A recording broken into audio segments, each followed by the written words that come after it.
Добро утро и од мене, јас сум Кристина Атовска. Знам дека навикнавте ова време обично да го гледате Сашо во студиото, но решивме да му дадеме еден заслужен, продолжен одмор, односно одмор од овој продолжен викенд. Затоа денеска со колегата Дејан Андоновиќ ги отвораме меѓународните теми стандардно во овој термин, а ова беше поприлично бурен викенд и на политички план, иако беше празник. Дејан, добро утро. Ова велам бурно затоа што имаше избори и во Франција и во Словенија.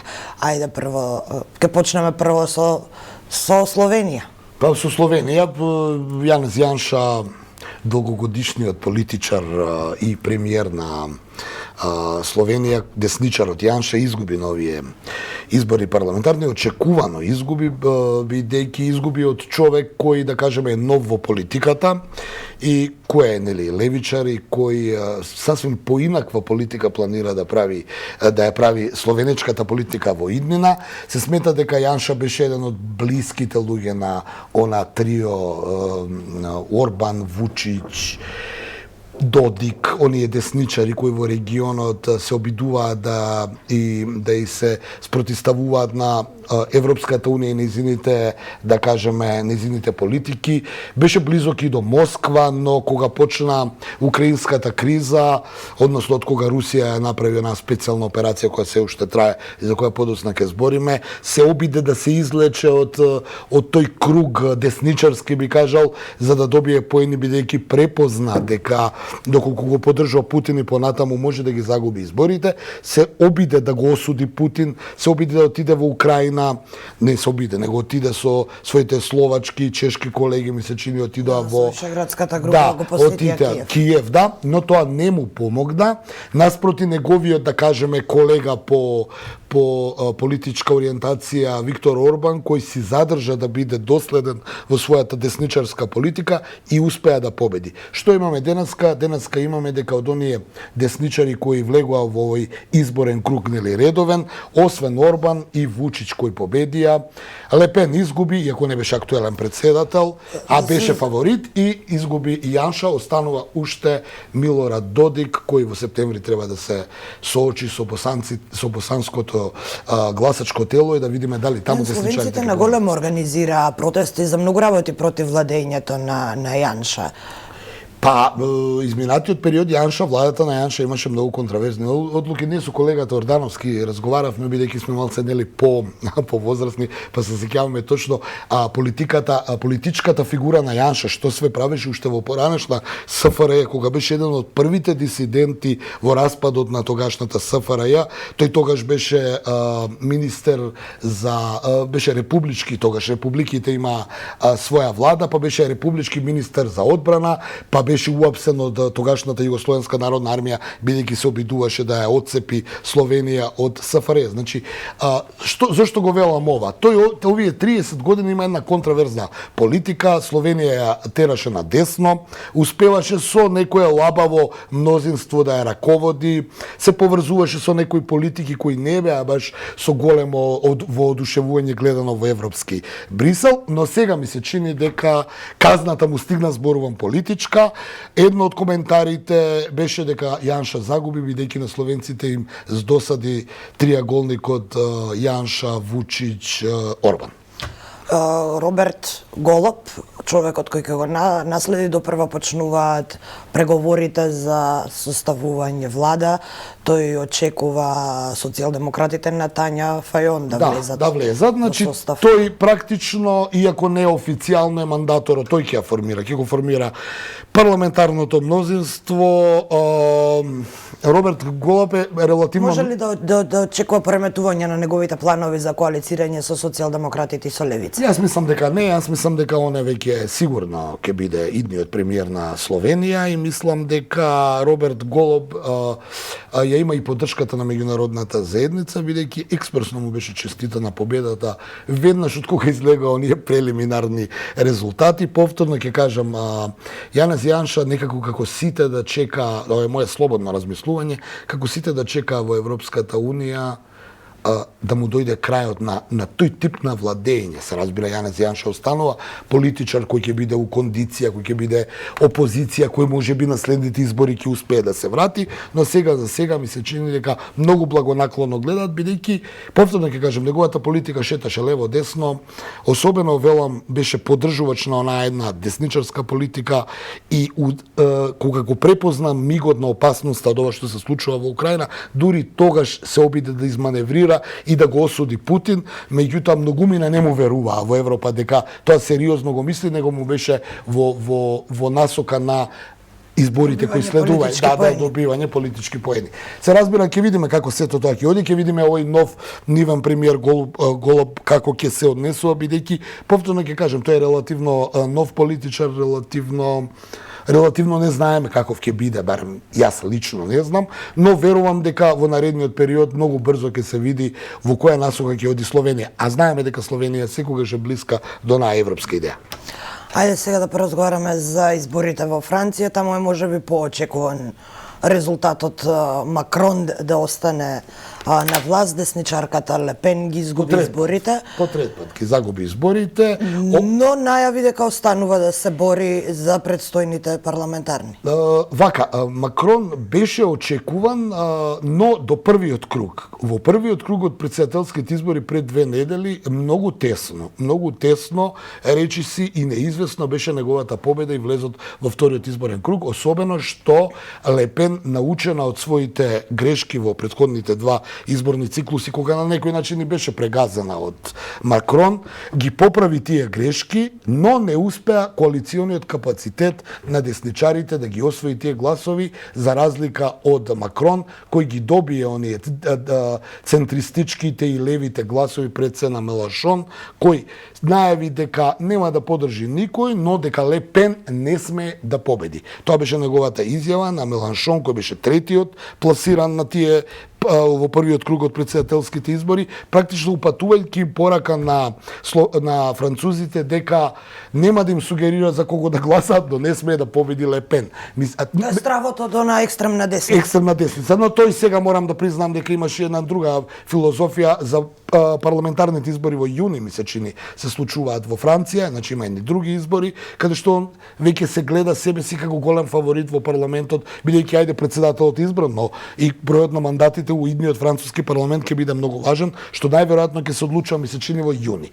Сега, веројатно тука е победата на Макрон. Макрон многу вложи, но се надеваше многу полесно. Известно, ако судиме според сегашниот резултат, тоа е дека партијата на Ле Пен секако ќе има пратеници. Ќе има пратеници, таа традиционално има пратеници, доколку ми се чини, Крис, јас малце го прекратувам во интерес на време.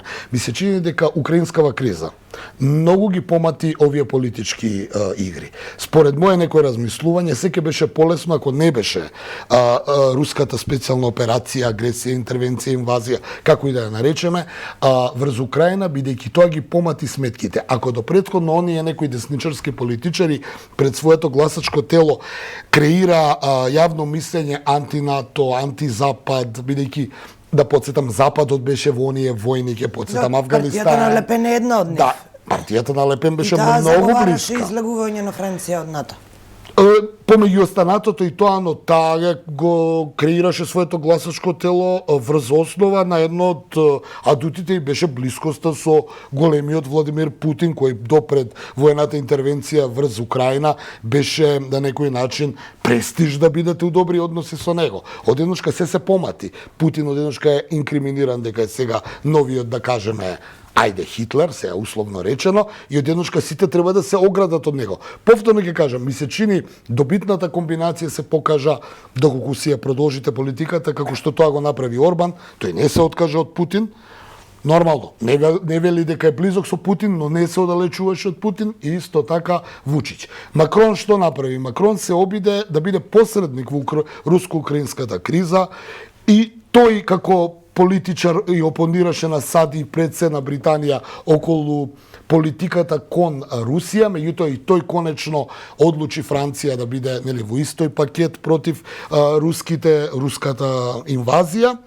Но Лепен не успеа тука да се приклучи и таа изгуби во трет пат. Она што за Франција според мене е очекувано дека има и четврта рунда на следните претседателски избори, ако бидеме нели здрави и живи ќе видиме, бидејќи ми се чини дека Лепен не се откажува, како што тоа го правеше и нејзиниот татко, кој исто така беше екстремен десничар, а Жан-Мари Лепен дури отиде дотаму и да се откаже од политиката на таткој, се со цел да успеат десничарите да дојдат на власт во Франција. Дејана, ако дозволиш, би го вклучила сега и нашиот колега од Бугарија, наш соговорник, со кого ќе поразговараме и за односите помеѓу Македонија и Бугарија, но ќе ги опфатиме и односите помеѓу Бугарија и Украина, која во моментов е под напад од русите. Мојот колега Христо Римпопов од Клуб Z од Софија го имаме на линија веќе на Zoom платформата во утрински брифинг. Добро утро, колега. Добро утро, благодаря ви за поканата. Ке почнеме со македонско-бугарските односи. Најавени се дипломатски посети на Софија. Еврокомесарот за проширување Оливер Вархеј заедно со нашиот министер за надворешни работи Бујар Османи ке дојдат во Софија денеска на средби со Радев и со премиерот Петков. Што се очекува од оваа средба? Што зборуваат медиумите во Софија? Вижте, преговорите с Северна Македонија за България в момента са на, може би, 100-ния най-важен проблем. В момента правителството в България е на път да се разпадне и то за един много нещо, което е много повече подкрепено от обществото ни, а именно това да изпратиме военна помощ на Украина. Тези неща в момента, те изглеждат отделно, но на практика са показателни. Правителството е накосан да се разпадне по въпроса дали да изпрати военна помощ. БСП, която е и против това да се вдигне ветото за Северна Македония, това е червената линия, да изпратим военна помощ. Така че по един въпрос, който българското общество много повече подкрепя, а именно изпращането на военна помощ, е накосан да се разпадне правителството, а вие очаквате да има някакъв напредък с Северна Македония. Няма как да има. Дори Киро Петков, премиерът, който е така доста добронамерен и може би ако го питате него лично като човек, подкрепя присъединяването още сега на Северна Македония към Европейския съюз. Дори той каза, че трябва да има подкрепа от парламента, трябва да има подкрепа от обществото, а в момента те просто не са налични. Така че, според мен се вдига много шум около нещо, което скоро няма как да се случи.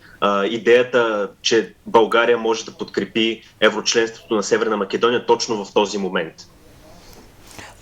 Не ја толкувате како приближување посетата на еврокомесарот за проширување? Аз мисля, че това са... Мисля, че наистина много се преувеличава възможността по някакъв начин Брюксел да окаже въздействие върху българското правителство. Защото, разберете, в България и Северна Македония много си приличат всъщност. За нас историята е едно от малкото неща, които имаме. Ние сме бедни държави и всяка отстъпка, всеки компромис за историята е просто удар върху собствената ни идентичност. Която партия подкрепи даването на зелена светлина за Северна Македония, тя просто приключва. И две от партиите, които са в момента България се управлява от 4 партии, коалиционно правителство, две от партиите са казали директно, просто няма как въобще да позволят такова нещо да се случи. Така че наистина няма как това да се случи. Кирил Петков наистина се опитва да поддържа добри отношения с Северна Македония, но ако сте забелязали по много други въпроси, той се опитва да бъде като медиатор. Той се опитва да сближава страните и се опитва да намери разрешение на проблемите. Но проблемът е, че самият той е много малодушен. Не знам дали вчера сте забелязали, но като станаше въпрос за военна помощ, тъй като това е един наистина, поне за мен е позорен момент в историята на България, това, че не желаем да изпратиме директно военна помощ към Украина, Кирил Петков каза, че като гражданин го подкрепя, но като политик не може да го направи именно заради правителството. Това в момента му е най-важното нещо. да крепи правителството. Според мене и за много други хора, които наблюдават ситуацията в България, това правителство няма да оцелее много. Ще имат предсрочни избори и е наистина отворен въпросът дали е възможно въобще да има някакво стабилно правителство в България. А това присъединяването на Северна Македония е наистина много важен, ценностен въпрос за България.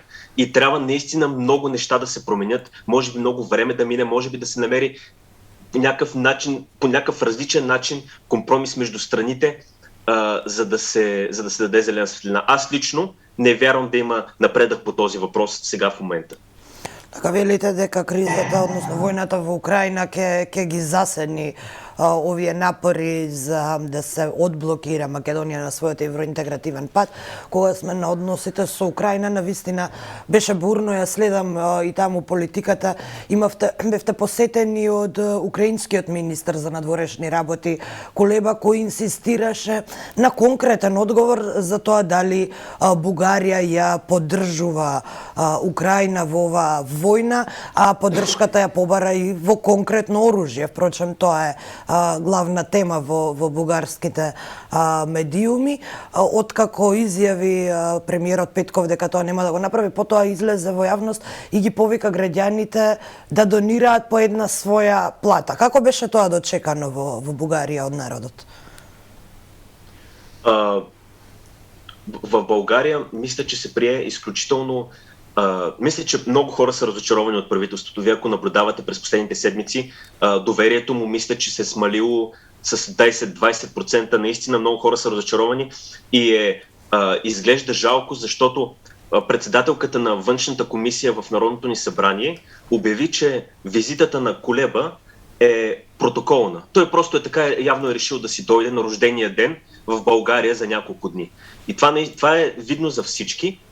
И наистина, сега в момента, между другото, днес има извънреден коалиционен съвет, за да се вземе някакво решение дали да се изпрати военна помощ, но наистина изглежда изключително зле. Още повече се знае, че по различни канали България все пак изпраща някакви оръжия на Украина. И това е един въпрос, който според мен, трябва скоро да се вземе някакво окончателно решение, или това правителство наистина ще си замине. И в момента единствената, между другото, партия, която е в опозицията, която подкрепя военната помощ, твърдо да се изпрати, е ГЕРБ. И в момента, според мен, те печелят от това. И при едни следващи избори наистина може да има отново голяма, ние го наричаме манджа с грозде, да се обърка още повече цялата ситуация. Може би трябва нова коалиция да се създаде. Въобще, тази визита на Кулеба остави много лош вкус в устата на много от хората, които смятат, че България трябва да върви по евроатлантическия път, а не да се връща към миналото, да се връща към Русия и така. Кога веќе го споменавте партијата ГЕРБ, може ли оваа криза, оваа војна во Украина да го зголеми рейтингот на ГЕРБ? Аз съм сигурен, че това ще се случи. Ако продължава българското правителство да бъде толкова несигурно. Вчера мисля, че не знам дали съм го споменял, но министър-председателят ни отвори сметка банкова, с която призова всеки българин да не пише постове във Фейсбук, а да си изпрати една заплата за Украина. Буквално това беше хаштага. Една заплата за Украина. Тоест той изцяло се отказва да поеме отговорност и го възприема като някакъв стартъп цялото това нещо. И за мен видях много хора, които подкрепят това правителство, поне повече от ГЕРБ, но които са изключително шокирани и са разочаровани от едно такова измиване на ръцете с цялата ситуация. Така че ГЕРБ, които между другото в миналото бяха доста добронамерени към Путин, нали, този Балканския поток, така наречения Балкански поток, който минава през България, се случи по времето на ГЕРБ. След скандала с Скрипал отказаха да изгонят руски дипломати от България. Тоест има, нали, очевидно в историята на ГЕРБ не може да кажем, че са били твърде, че са били критици на Русия или на Путин по някакъв начин, но в момента съвсем логично се възползват от цялата ситуация и наистина е позорно за това, че двете партии в правителството, Продължаваме промяната, която е най-голямата, и Демократична България, която е дясноцентристка и която иска повече участие на България в НАТО, повече участие в Европейски съюз, която е по-критична към Русия, не успяват да контролират повече БСП. БСП в момента просто наистина доминира, що се отнася до външна политика и до много други въпроси. Просто казват: или се съгласявате с нас, или край на правителството. И в момента наистина ГЕРБ, според мен, а и според проучванията, печелят много нови симпатизанти, което за мен лично преди няколко месеца нямаше как въобще това да се предвиди, че може да се случи, и е наистина изненадващо. И колега Сосем, за крај, бидејќи овде ќе се вратам назад на односите Македонија, Бугарија, во првото прашање веќе рековте дека ние сме мали сиромашни држави, многу ни е важна историјата. Овде минатата недела во Македонија имаше еден, пак ќе го наречам, едно несогласување околу името на Ванчо Михајлов. Накратко, како бугарската историја или бугарската наука го третира овој лик? Ами, аз мога да ви кажа последния начин. Ако питате българите, сигурно 3% от българите знаят кой е Ванчо Михайлов. Този епизод от нашата история въобще не е изследван, въобще не се преподава в училищата и за нас това е като когато се случи, бяхме въобще изненадани, че такова нещо се е случило. Нямам никаква представа как въобще може да бъде допуснато такова нещо. И наистина го приемам като отново някакво говорене на чужди езици. Нашите езици са много близки, но наистина просто не можем да намерим, да открием начина, по който да комуникираме на една и съща вълна, което за мен е и основният проблем пред това България да вдигне ветото и да подкрепи еврочленството на Северна Македонија.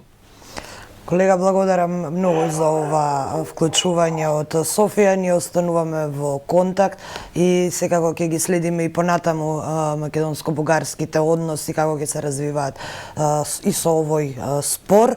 Како што рековте, во овој момент нема изгледи дека тоа брзо ќе се реши, со оглед на тоа дека блиску до нас има активно воено жариште. Христо Римпопов, благодарам уште еднаш за вашето вклучување. Благодаря. Да прејдеме на Украина. Ајде само да ја поврземе, нели, Бугарија со Украина, тоа е овој повик на Петков, премиерот, бидејќи коалиционите партии во власта во Бугарија не може да се договорат да донесат политичка одлука за испорака на оружје, а знаеме и зошто не може да се договорат. Знаеме дека има некои партии таму, па и самиот председател Радев, кои не гледаат баш исто кон политиката, кон Русија, како нивните НАТО и европски партнери. Тој повика, на некој начин ги повика украинците. Тоа мене ми е лично, ќе искоментирам форма без суштина, сега бугарите да донираат една своја плата за украинците, нешто што практично не би можеле ни швајцарците да го направат. Изгубениот рейтинг со таквите што ми делува малце на потек на некој замачкување, еве ние сакаме да видиме од ваша, но не можеме така да Украинските министри и власти се во активна дипломатска добро, нормално, особено во држави во кои што можеме да кажеме дека не се јасно од сам старт на нивна страна со помош и поддршка, туку има и моменти каде што калкулираат. Вака сега, јас како гледам, извини, малку што те прекинав. Мене ми малце тоа форма без суштина, кога си украинска влада и добиваш поддршка од едно НАТО, како НАТО, значи Соединетите Американски држави, Британија, Германија, одскоро, сите оние силни, сега да дошло време оружјето од Бугарија да го добијат. Повеќе тоа политичка една, да кажеме, политичко... Бугарија може би повеќе она инсистирање поради близината и поради тоа што има излез на Црно море. Политичка порака, што Русија ја напаѓа. И Петков ја даде политичката порака. Види, ние не можеме да се договориме, тоа е политичка одлука која ќе ни треба време, но можеме како бугари да им донираме една плата да им помогнеме. Накратко да споменеме што се случува во Украина, таму не престанува нападот. 62 ден. Јас ги бројам. 62 ден, Од воената но инвазија. што беше забележително сега, зборувам сега за време на продолжениот викенд е дека Великденот не помина мирно таму, дошто од бомби Немаше прекид на огнот, што беше куриозитет, два православни народи у војна, за православен Великден немаше прекид на огнот. Имаше и таква информација дека дале русите дека направиле еден прекин на огнот за да се евакуираат цивилите во Азов Не е заглавени. прогласен формално, Крис, тоа е многу важно. Но не сум Порака. сигурна дали успеа таа евакуација. Како да го означиме ова изминатиот викенд? Да се случија многу работи. Првин се обистинија оние анализи кои ги правевме во ова студио, па и ти додека беше во Украина, а тоа е дека ќе се оди на централно украинската област Днепар Петровски или градот Днипро, каде што после Мариупол, кој веќе и нема да го коментираме, кој е пред целосно освојување остана уште таа челичарницата Азовстал, каде што има и цивили внатре, но веројатно има и некои други луѓе кои не би сакале да излезат, па оттаму и барањето на Киев да се направи хуманитарен коридор. Ќе видиме што ќе се случува тоа. Она како апдейт за Украина е дека почнува полека да се оди кон централниот дел на Украина, значи градот Днипро, каде што стратешки ако се освои ќе биде отцепен источниот дел на Украина и почнаа нападите кои исто така ги коментиравме за Одеса, веќе и да не зборам, почнаа во оној одметнатиот дел на Молдавија, Приднестровје, Транснистрија, како ли се нарекува, каде што има руско население, каде што Русија има цела една воена формација или армија на војска и која веројатно ќе се обиде и таа да се оцепи за да може конечно да дојде до пресметката со оцепувањето на Одеса. Тоа се некои планови. И она што е за мене најважно денеска, ова е само тоа на теренот, е конечно да се отворат картите, го слушам Лавров ноќеска, каде што констатира дека Русија е во војна со НАТО, и второто, дека опасноста од нуклеарен судир не е толку мала. Нешто што е загрижувачко. Имаме уште доста за разговарање, но ова беше навистина бурен политички Што викенд. попрво да фатиме, Што да, попрво, да. баш така. Важни беа сите теми кои ги споменавме,